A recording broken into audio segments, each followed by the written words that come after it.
This is the Elite Game Developers Podcast, a podcast about the entrepreneurs and investors who are building the games companies of the future. Laurent Notin is an entrepreneur and business coach who recently moved to Finland. I was introduced to Laurent during the summer of 2019, and we have been chatting pretty much every week after that.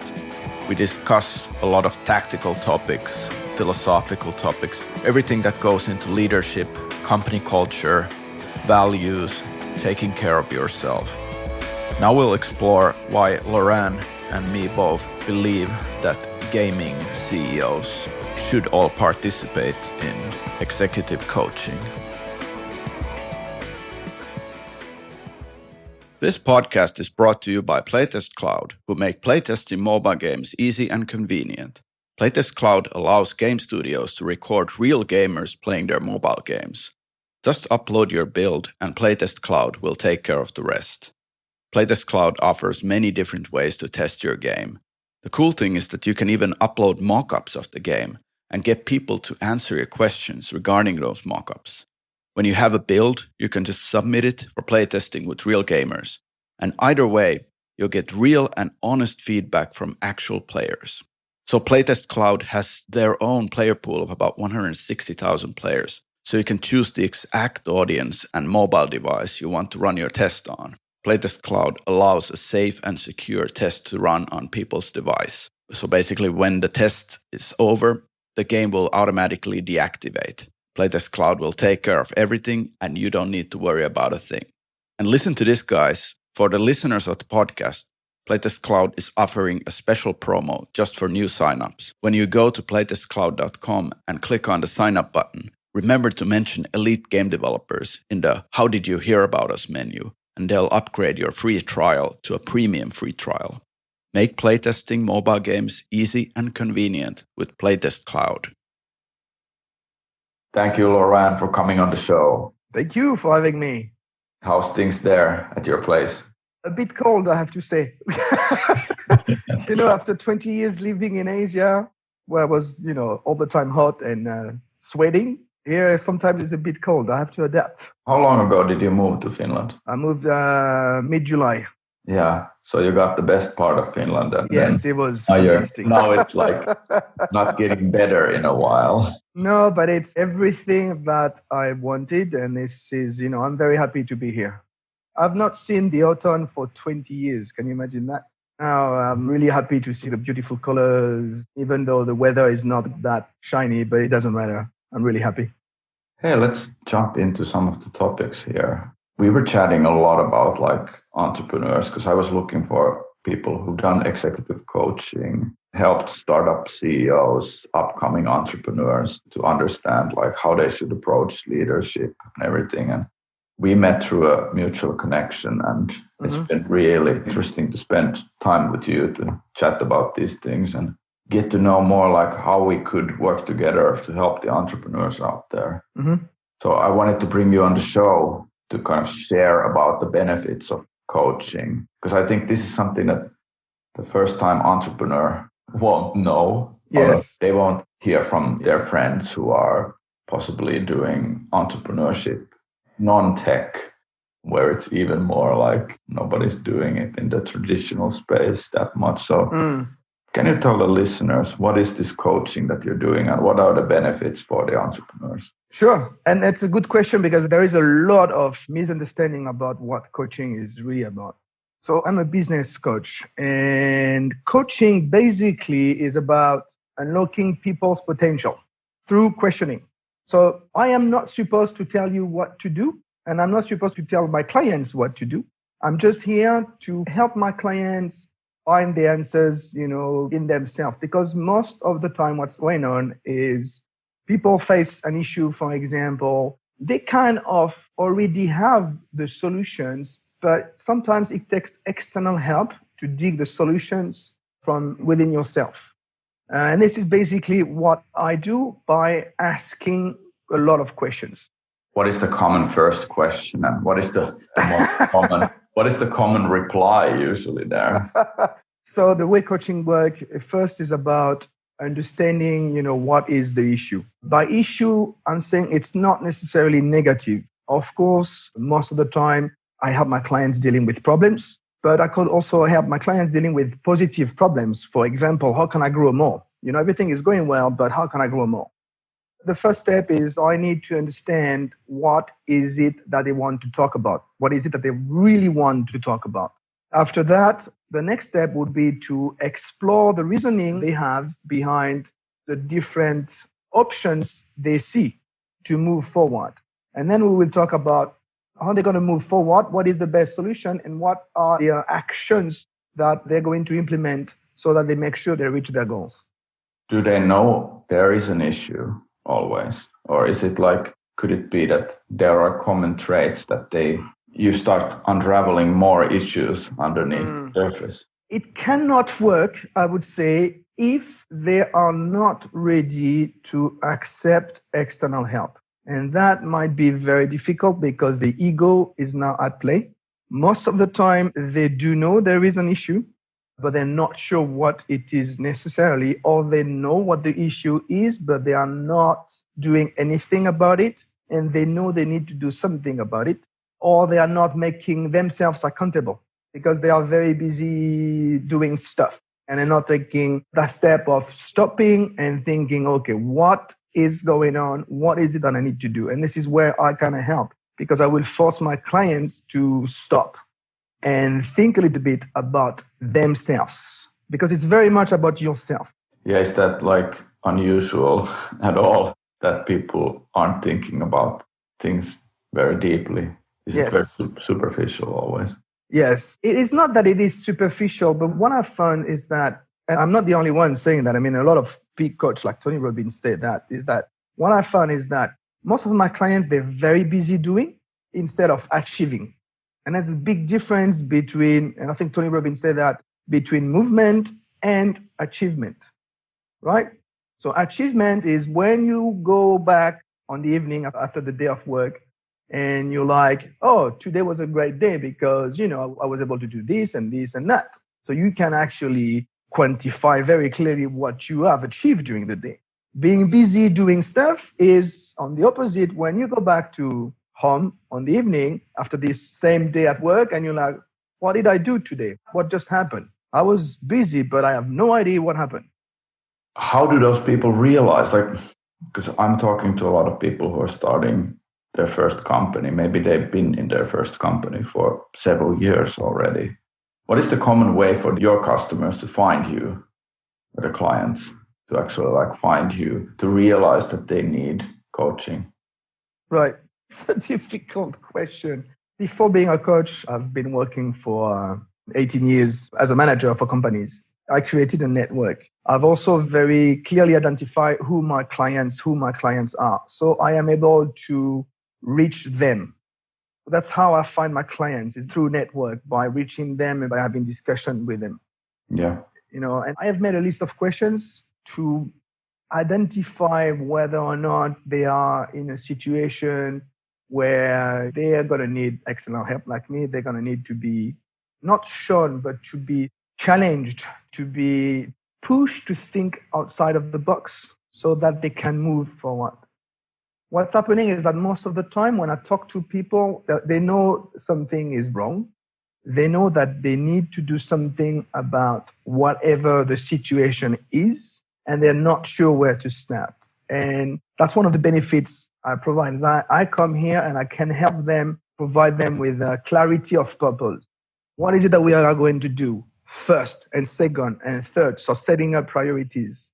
How are we going to do that? By when? Having this plan of actions, very clear, step by step. I'm going to do this by that day, and I'm going to do this by that day.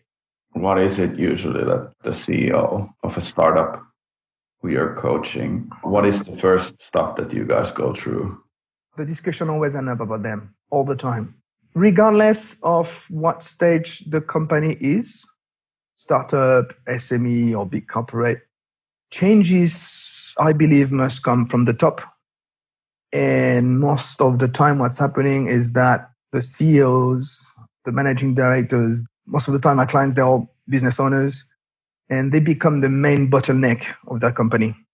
You know what I'm saying? So if they want the company to move forward, they need to change. But they need to change not in the way of they doing things, they need to change in terms of attitude and behavior.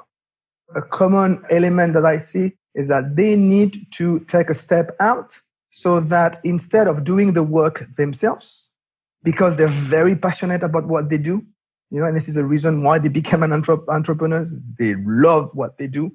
So they need to take a step out, stop doing the work, and start building the company around them so that the company starts doing the work for them and they can look at other stuff. Sounds very common for a games entrepreneur, actually. That is the default very. Yes, we're still running a company. I'm sure you know what I'm talking about. I know where that's coming from. And what are the first steps there with the entrepreneur when you're helping them from that position? I think the main element is that they need to realize that the main issue is them. That's the first step. If they don't realize that, it's going to be very, very difficult to move forward. By the way, this is something that is so common that even like if everything's going fine in the company, numbers are great, everything. Yes. This can still be bubbling under there somewhere, right? Exactly. And usually it materializes in our discussions by them saying, oh, I need to let go. And that's exactly what I'm talking about. Yes, you have to let go at one point. But it's very understandable why it is so difficult to let go because, this is kind of your baby, right? A lot of entrepreneurs talk about the companies about being their babies. And you spend so much time, you're so much passionate about it, and you really want to show the world that you have the quality, you have, you're the best, and you just, don't count your hours. But at one point, you still can work hard, but the work needs to change because you need to take a step up. And to be able to take a step up, you need to let go under. Definitely, yeah. Let's talk a bit about, I was just recently going through what you have been preaching about the ways to approach strategy. Mm-hmm. It's a very concrete model, but where does it start when you think about strategy for a company? Yes. So strategy, it's one of my favorite topics, and I do that a lot with my clients. And what I see going on is that most of the time when we think about strategy, we tend to put the objectives first, basically where I'm going to go and when I'm going to go there.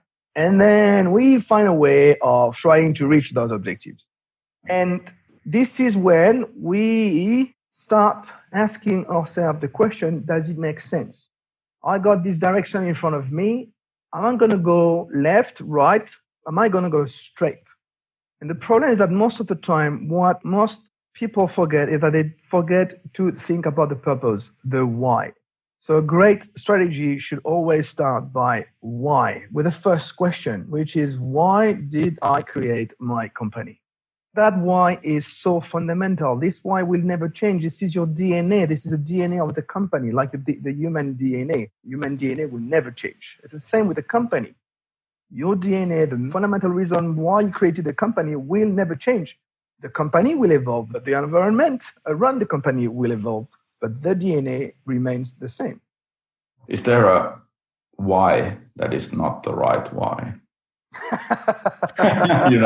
For me, in my first company, how I approached it was that it's something that I'm going to be building and it will become a success and it won't take long. And then I will move on to doing something. Yes, that's an example of a bad why. Sometimes when I ask the question, the answer I get is, because I want to make money. Yeah, of course you want to make money. But making money is the result of growth. Making money is a result. The real why is very different. And that requires a lot of work internally because it is very difficult actually to dig out the real why. For me, my real why is about transmission. Even when we are talking now, I hope I am transmitting my knowledge to others. And this is why I do the things I'm doing today. This is my trigger. This is, when I give a training or when I am in a coaching session, I love when I see the sparkle in the eyes of my clients because I know at that moment I transmitted something, whatever it is, they got something and I was able to change them. Just a little bit, but it doesn't matter. And that is my why. If I lose that, I lose my business. I have my raison d'être disappears. Mm. Going back to why I started Elite Game Developers is from the heart. The feeling is that I really want the new entrepreneurs to have a good life with building their companies and not spend 10 years of having a lot of hard times because they didn't know everything they could have known. Yeah. So if I can take them over that valley so that it passes quicker, that they get into a certain level where they can operate more effectively and they know what can go wrong if you're approaching things in the wrong way. And then it goes into like the triggers for me in that area. Yeah. Exactly. Let me ask you a question. How important is it for you to make money? It's more about, of course, bringing food to the table is the only current like motivator for money, really. Yeah. So I'm thinking about this like often talking to people about lifestyle upgrades. If you get a lot of money, it means that you go to a new lifestyle level and you leave the previous lifestyle level behind. I'm sure most likely a lot of people want to do that at some point. They want to have a nice car, nice house, whatever, have the possibility to take nice vacations. That's fine. But I think it's something that doesn't motivate me at the moment. And it feels like I don't need it. Yeah. If you talk to, real entrepreneurs, and I'm sure most of the startup CEOs, they're not doing that for money. They're doing that because they have the passion, because they have their own why, because they found something that the others did not. They saw an opportunity, whatever, they want to change the world. Money is always a secondary element. But if you do that because you want to make money, then the thing is, I don't think you're gonna be successful, actually. Because the thing is, with what's going on the social media, you see all these entrepreneurs who became millionaires or billionaires in like instantly. Well, you think it is instant, but it's not. It takes a lot of work to be a millionaire, and we don't see that. We don't see all the hard work, the passion, everything they put behind before they became millionaire. And how many of them actually make it? Yeah, and think about Steve Jobs, who came back to Apple, and I didn't think he took a salary, and he had actually sold all of his Apple shares. Yeah. When he joined. There was no financial reason for him to be there. Yes. But he was the kind of person that wanted Apple to become the biggest company in the world, like something that, takes the whole world to the next level kind of company. Yeah. So that was his motivation. I think that's very inspirational for He was driven, but not by money. Unfortunately, he spent a lot of time at work, and he said before he died that he regretted that he said he should have spent more time with his family. Yes, that's the unfortunate part of becoming an entrepreneur, that it often leads to that situation. That's interesting, because this is also another topic that I often discuss with my clients, how you balance, your private life with your work life. Because most of the entrepreneurs I know, they spend so much time and effort in the company that they forget to take care of themselves. And if I had one advice to give to these young startup CEOs and entrepreneurs, that don't forget to take care of yourself along the way. Which means get out of the office, be social, take care of your family, do some sports, so that you don't want to spend 24 hours a day at work, because this is not efficient. How do you switch off the work, the passion for 2 days? It's a great question. It's difficult to answer because it really depends on everybody. So the way I do that, I'm a big fan of CrossFit, completely addicted. I go to CrossFit 5 hours per week. The way I do that is I schedule it in my calendar so that it is in my calendar and I can't escape. I have to go. That's how I do it. How do you do that yourself? I don't know. I don't do it. Yeah, I think for me, what changed a lot when I stopped doing games in a games company is that I think starting something new and not hurrying with things, not being in constant motion with the new thing is very helpful. I'm kind of having the brakes on constantly. I'm trying to remind myself that I can slowly build this thing. Yes. And happily be still building this in 10 years without feeling that, okay, now I did something wrong. Mm-hmm. Yeah, you can do that because now you have the experience, and because you've been in a situation where you did not do that, where you were in a rush all the time. This is what I believe most of the startup entrepreneurs they face right now, is that they are constantly putting themselves under a lot of pressure, and they do not take the time to think. We were talking about strategy, but if you want to think about strategy, you need to take the time to actually think, which means you stop, cool down, make sure there's nobody around you, and just spend the time with you thinking, because your job as a CEO of a company is to think before everything else, I would say. Yeah. When we're going back to what we were discussing earlier, you can't do that if you're busy doing stuff and not busy, achieving. You cannot achieve if you don't think, because you need to take the time to think. Thinking, maybe you'll be able to have a plan to achieve. True. You're totally right. If you're coaching the CEO, he's one person, but then you have a lot of people on the bus. Yes. How is that transitioned into the company? I don't do team coaching. I just do individual coaching, or I would do team coaching at the top management level. It's about understanding, to answer your question, what leadership is about. I think this is key. Leadership is becoming a more trendy word. There's a lot of people talking about it and talking very, very well about it, like Simon Sinek, for example. I recommend the audience to follow him. And leadership is really about, I think, understanding that you need to put other people first before yourself. You cannot grow if you don't grow your people under you. You cannot grow if you don't make the people under you more successful than you. You cannot grow if you do not have your people taking ownership of your vision, because this is your vision, this is your company. But if they don't take ownership of it, if they don't understand why are we doing this, this is where we're going, and why is it where we're going, and what is their place inside the organization, and how the organization can use them the best. If they don't understand that, then they will not deliver the best out of them. But if you're able to make them understand that, if you're able to show them that I need you because I think you're the best to do that, then they will take ownership, and then they will follow you, regardless of the situations. They will be there when things are bad because they believe in you. That's very important. And it goes back to the strategy. Yes, it goes back to the strategy. Yes, it goes back to the why.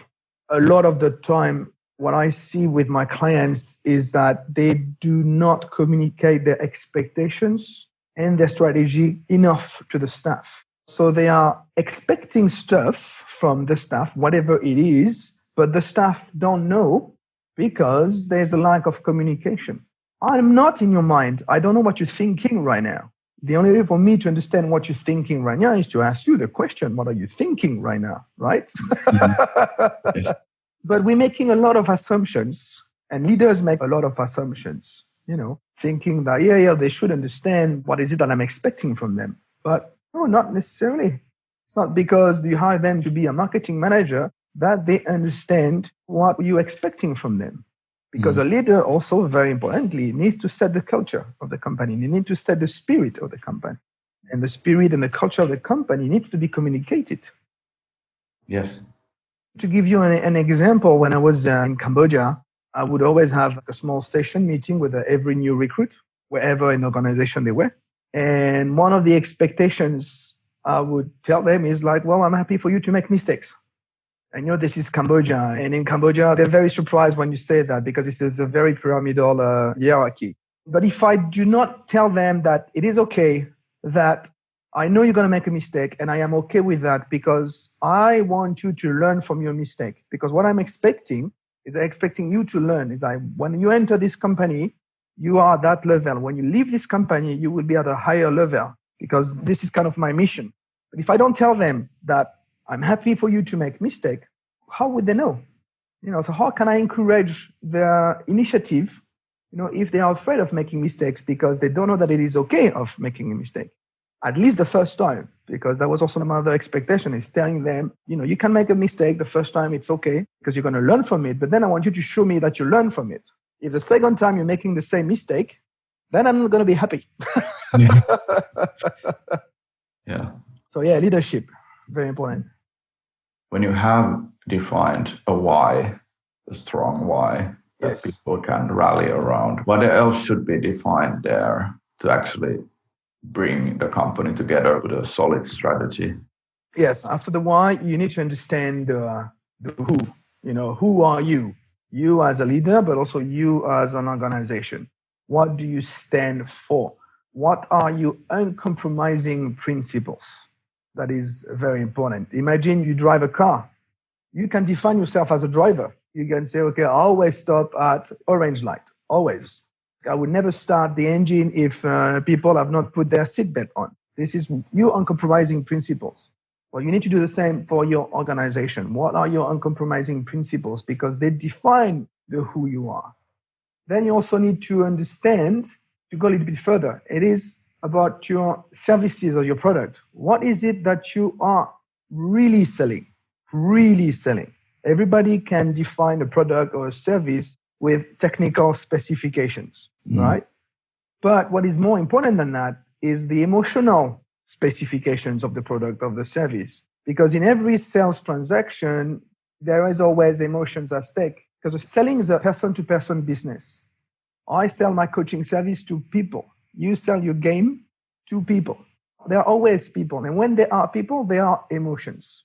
So it's really about defining what sort of emotions, what sort of benefits you provide to your customers. In other words, what is the problem that you help them solve? Once you've done that, there is another very important element to define who your clients are. Everybody is not your customers. In a way, isn't it sort of like regarding the whole layers there? You have the CEO, you have your people under the CEO, then you have your customers. In a way, the values and everything are very aligned through the whole, like everybody who's involved. Yes. What is more important is to align everything around the customer. So put the customers at the center of everything that you do. Right. And a lot of time we forget about that. Starting from, the CEO down to the whoever, the security guard. Everything that we do in organization is for the customers. Because it's not about us, it's about them. It is always about them. And, I said selling is a person-to-person business. So that means you need to build a relationship with your customers at every level of your company. Because the better care you provide to them, the more you know about them, the easier it is to be selling to them. And that gets difficult when you have computers in between. For sure. So defining who your real customers are is very important. That is great.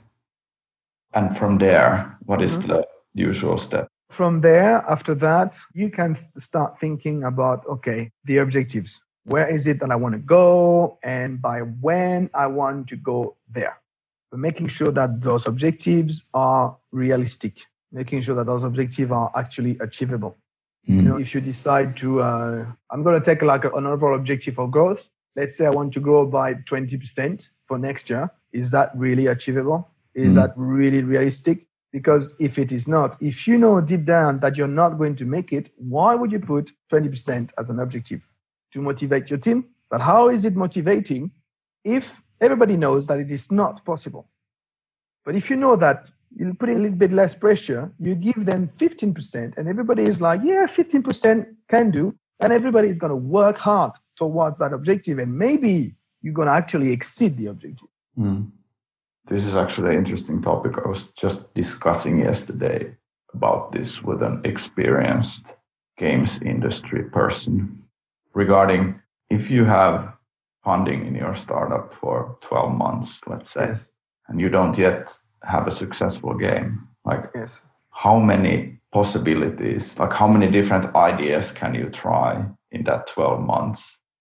It's more quantifiable compared to, hey, in 12 months, we are going to have, we're going to have something like money coming in at that date, because there's uncertainty in place. Yes, that's very important to have very quantifiable objectives. It actually leads to the last part of the strategy, is that you need to be able to measure your success. So you need to have some sort of KPIs along the way. And it's often something that we forget doing. So how do you know when you have achieved your destination? How do you know if you were successful? How do you know if things went smooth along the way? If things were as you planned them for? Because you know how it works. It never goes as per plan, except in the A team. True. You need to be able to measure the implementation of your strategy along the way, so you can, for example, be able to change the plan. Because a strategy is always flexible. It has to be flexible. The only thing that is not flexible is your why. The rest can change because, again, the environment around you change. The people change. You yourself as a CEO change. You will have a different vision. And so you need to be able to have those KPIs, and those KPIs must be quantifiable, yes. Think about the games company CEO. You met a few of them now here in Helsinki. What do you think are the concerns there when you're setting up a company and the CEO is there for the first time? Do you think that's the right moment to activate a coach for you? How do you see that? Of course, you want more clients, but I don't want more clients. I want the right clients. I want the people with the right state of mind. I think activating a coach, there is no good or bad moment to activate a coach. It's more in terms of if you have the right state of mind. And then, of course, there's always the budget consideration, of course, because those startups, the budgets are limited. So coaching, even though they see that, they would need it, may not necessarily be a priority on their agenda because of the lack of money. This is actually something that in the Bay Area, in Silicon Valley, a lot of venture capitalists actually want you to earmark money that they get, like they put into your startup for coaching specifically, which is super cool. It's basically outsourcing your young CEO entrepreneurs, first-time founders, to actually get help to grow. And you don't need to learn everything yourself, and the investors don't need to be doing the coaching, all of it by themselves. So it's very cool. Yeah, in the States, they have this culture of coaching, mentoring, training that is way more developed than here in Europe. Yes, definitely. I mean, we all need help all the time. I am also an entrepreneur myself, and actually having this discussion with you is helping me think more clearly. Regardless of what it is, I encourage all the startup CEOs to get as much external help as they can. Find a mentor. A mentor can be free. It can be a friend, or it can be someone from a previous work. Whoever, find someone who you trust their business capabilities. Because as an entrepreneur, we often feel isolated, right? Because there's so much pressure all the time on our shoulders that we think we are the only one who can bear with such tension. But it's actually not true. There are many ways to get out of isolation. And it's like finding mentors, finding people with whom to talk to, finding people, where you can vent over a coffee. Just venting over a coffee is important. Yeah. Just thinking about this book called The Coaching Habit. Do you know that one? Yeah, I've not read it, but I've heard about it, yes. Yeah, it's this Australian guy. The whole book is about listening, that concept. I think for me, it has been something that, I'm been trying to hone my skills on the listening side. But I think the issue is that if you have 30 minutes coffee and you're trying to get all the signals in, it's hard for me not to kind of give advice there. Yes. Where I should more or less wait for the entrepreneur to say the solution or kind of the advice into the situation themselves, and me just asking follow-up questions to what we're discussing. Yes, exactly. And it ties back into what coaching is about. Great coaches are great listeners, because a coach is not there to tell you what to do, even though it's very difficult, I have to tell you, because, I've been an entrepreneur. I am an entrepreneur, but I've been working for entrepreneurs myself. So I've been running companies. When you work for entrepreneurs, it's basically, here are the keys and just, go and do your stuff. So I know the pain they are going through. because I was there before. So, it would be easy for me to tell them what to do. But when is it that you are really improved? Is it when we tell you what to do, or is it when you find out by yourself what to do? When you started coaching, what were kind of like your steps there of, hey, now I'm ready. I'm better at this, and there's certain like realizations in like how you helped founders, entrepreneurs, and CEOs.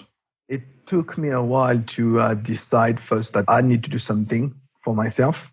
Basically, the way it happened is that I was on vacation at my parents during summer. So it was like 3 years ago.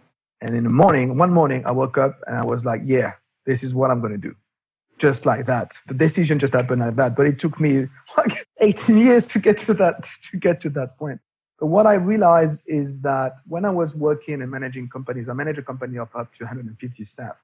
When I was managing company, when I was really enjoying the most was when I was spending time with the staff. When I was spending time coaching them, mentoring them, training them, even though when I was doing like some public speaking, this is where I was getting the best out of me. And so I thought, I think I should become a coach. Now, the question was, what sort of coach I'm going to be? I did the exercise of defining my ideal client profile. And my ideal client profile are entrepreneurs because I speak the same language. I walk the same path. I know, how they feel. Even though I don't have all the answers, but I don't have to have the answers. I need to find ways for them to find the answers by themselves. Yes. And it's not easy. No, it's not. It's not easy, but it's really fun. Yeah, it is when you see that people transform. Yes, it is.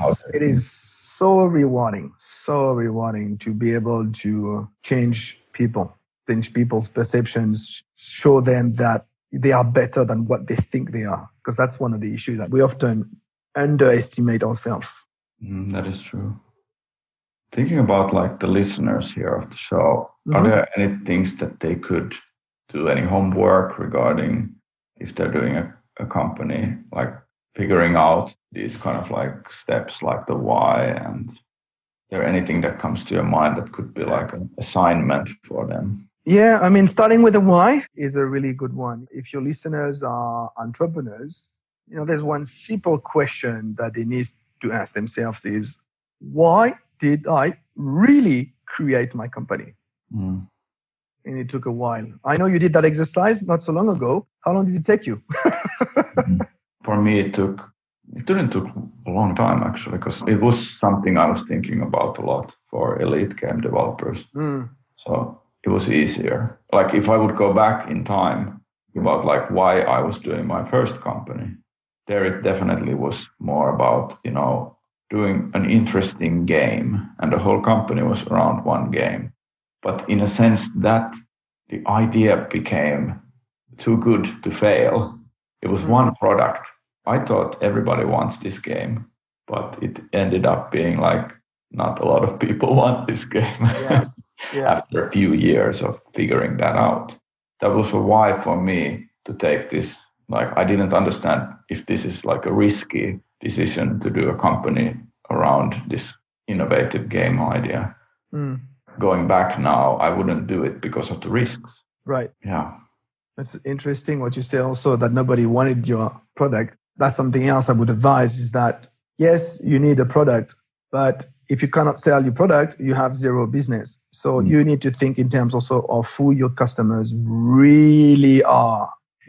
Are they the players or are they the advertisers? Because some players do not pay money for games. Like me, I'm a really bad customer because I play games very, very rarely, but I don't pay.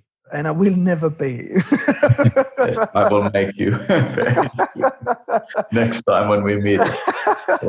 But it's important. So I am part of the product because you need people like me to build the volume for advertisers. So maybe I am a customer of an advertiser, but not your product. Yeah. Who are your real customers? And to do all of this, to think about your why, to think about your customers, to think in general about your strategy, you need to stop.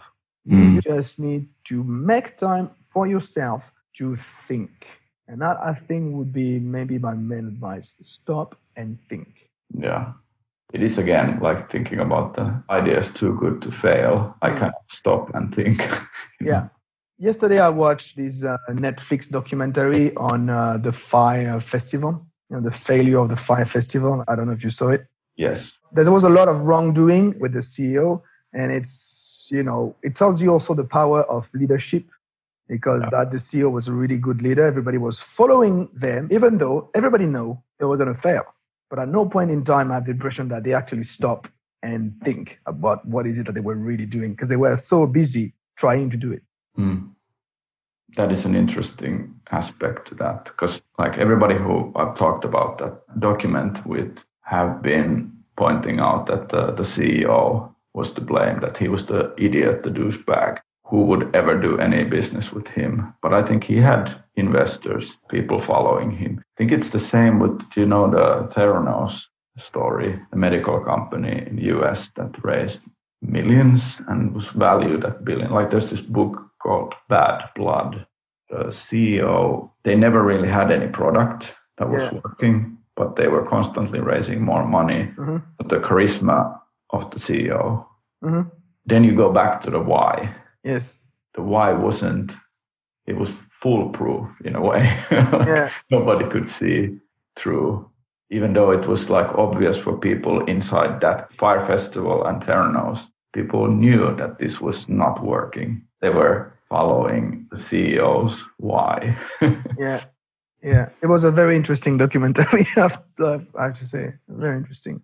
Tells you a lot about, authoritarian regimes also.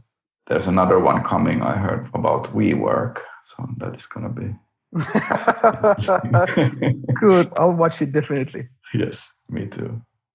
Hey, let's go to some final questions here. Sure. What is your favorite book and why? So I would mention 2 books that have particularly had a big impact on me. So the first one is The Book of Management by Richard Templar. Basically, it gives you the 100 rules of management. I read it a long time ago, and it actually drastically changed my way of, managing.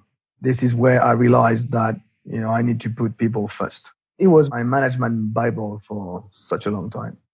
And the second book I would mention is a book by, I hope I'm going to say the name correctly, Vern Harnish, and it's called Scaling Up: How a Few Companies Make It and Why the Rest Don't. It's a very practical book for companies that want to scale up. And actually, I've been using some of the tools in that book with my clients, and it's working very well. Right. If I had read this book early on, I would have done a lot of things differently. Wow. We'll definitely link those into the show notes. Yeah. You can find them. Do you have any stories that have shaped you to who you are today? I do, actually. How many do you want? Oh, please. We have time. I think the first story is 19 years ago. So I left France 20 years ago, and I went to Laos in Southeast Asia, and I found a job for a small market research agency. So I was just a project manager there. It was a very small agency, like 10 staff. And after 1 year, the owners of the agency decided to move to Cambodia. But they wanted to keep the agency, and so they just gave me the keys. They were like, okay, we are going to Cambodia, and because we don't really have a choice, there's only you, so we're going to give you the key, and you're going to start managing the company. And I was like, oh, okay. Wow. Honestly, it was a time where I had zero confidence in myself, and I don't know if they saw something in me that I didn't see, or it was just like the choice by default. But basically, it was like the discovery for me when I thought like, wow, I love this stuff. I love being a manager, and it was kind of becoming natural. They told me after a while that they were positively impressed. So that was my first story. I also have, I think, when I went to Cambodia after Laos, I was still working in market research. So I worked basically in market research for 10 years. And I think in market research, I learned about how to ask great questions. We have a saying, if you want great answers, you need to ask great questions. And if you want bad answers, you need to ask bad. And that has, shaped me in my coaching services today, because coaching is really much about asking questions. And I think I got that by my work I did at the market research agency.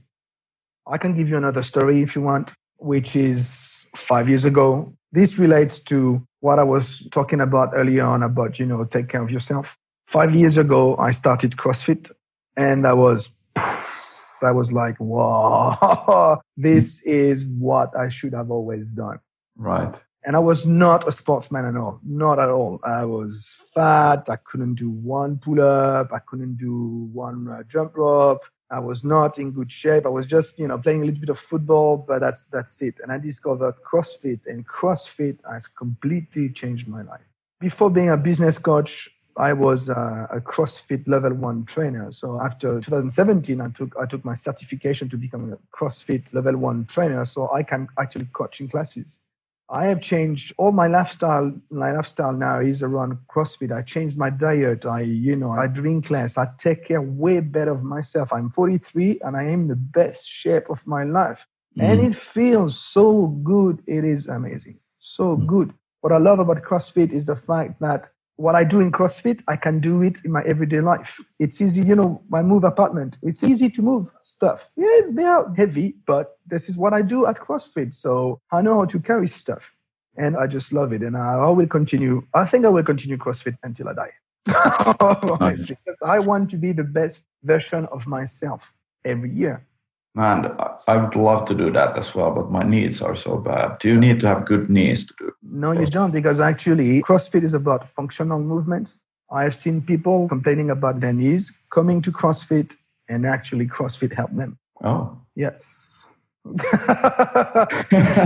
But of course, don't be stupid. Go and check with a doctor first or a physiotherapist, just to want to make sure that we don't hurt yourself. But even though if you have any problem, everything in CrossFit is scalable. We can always adapt to each individual. That's the beauty of it. Thanks for sharing those tips, man. No problem.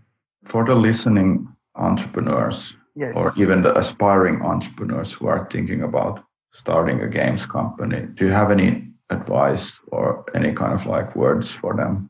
I think, again, I will go back to what I was saying earlier. I would tell them, to slow down. Do you have all the time that you want? Don't be in a rush. Take the time to think. Do the things in order. Always have control. I know it's easy to say from the position I have now, but honestly, even if I look back at my life and working experience, this is something I should have done better. Taking more time just to stop and think. Stop, think, move forward. That is really what I would tell them. For example, don't start the design of your product if you have not thought about the purpose clearly yet. The why, going back to the why.